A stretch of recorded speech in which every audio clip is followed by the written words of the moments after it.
রেসিপিটা আমি আজকে বানাচ্ছি। তালটাকে সুন্দরভাবে ডালায় আমি সেঁকে নিচ্ছি যাতে কোনোভাবে কোনো আঁশ ওর ভিতরে না যেতে পারে।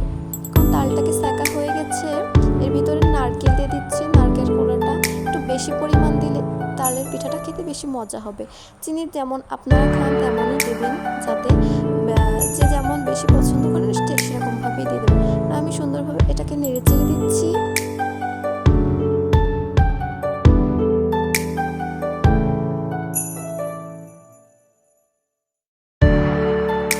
এরপর আমি চুলায় বসিয়ে দিলাম, পুরোটাকে সুন্দরভাবে একটু জাল করে নিব।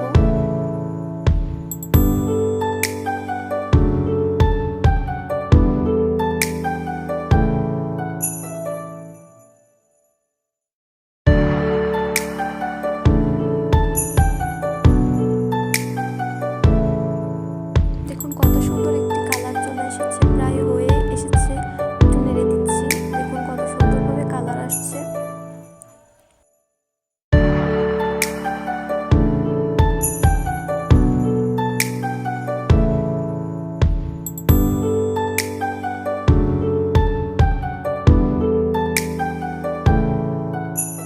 দেখুন প্রায় হয়ে এসেছে তালের পুরটা, দেখুন কত সুন্দর কালার এসেছে।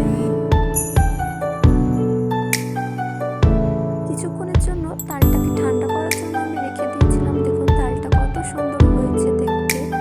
এবারে আমি আটাটা ওর মধ্যে দিয়ে দিচ্ছি, 1 বাটি আটা দিয়ে দিচ্ছি। এটা সুন্দরভাবে আমি এখন মাখিয়ে নিব।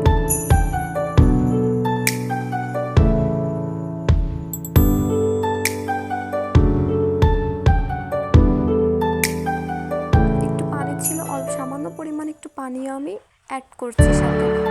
প্রায় হয়ে এসেছে আমার মাখানো।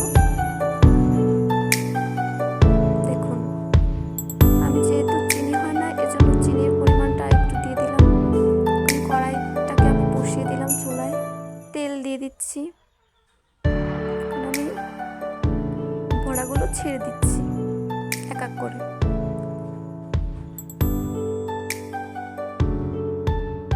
অল্প আঁচে জালটা দিতে হবে, তাহলে এর ভিতরে কাঁচা কাঁচা থাকবে না, খুব সুন্দরভাবে হয়ে যাবে। আমি উল্টিয়ে পাল্টিয়ে দিচ্ছি সুন্দর করে, যাতে চারিপাশটা সুন্দরভাবে ভেজে যায়।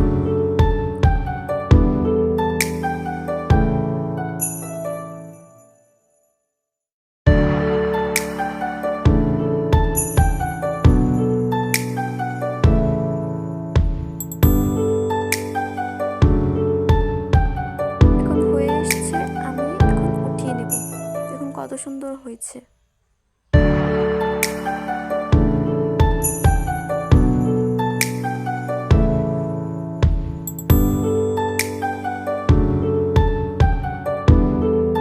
আমি আবারও বড়াগুলো তেলের ভিতরে ছেড়ে দিচ্ছি, এক এক করে সবগুলো দেওয়া হয়ে গেছে, প্রায় হয়ে আসছে।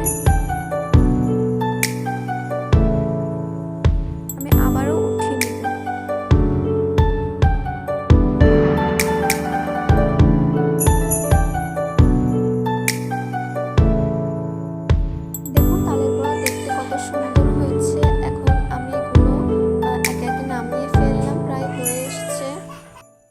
ভিডিওটা ভালো লাগলে লাইক করবেন, সাবস্ক্রাইব করবেন এবং পাশে থাকবেন এবং শেয়ার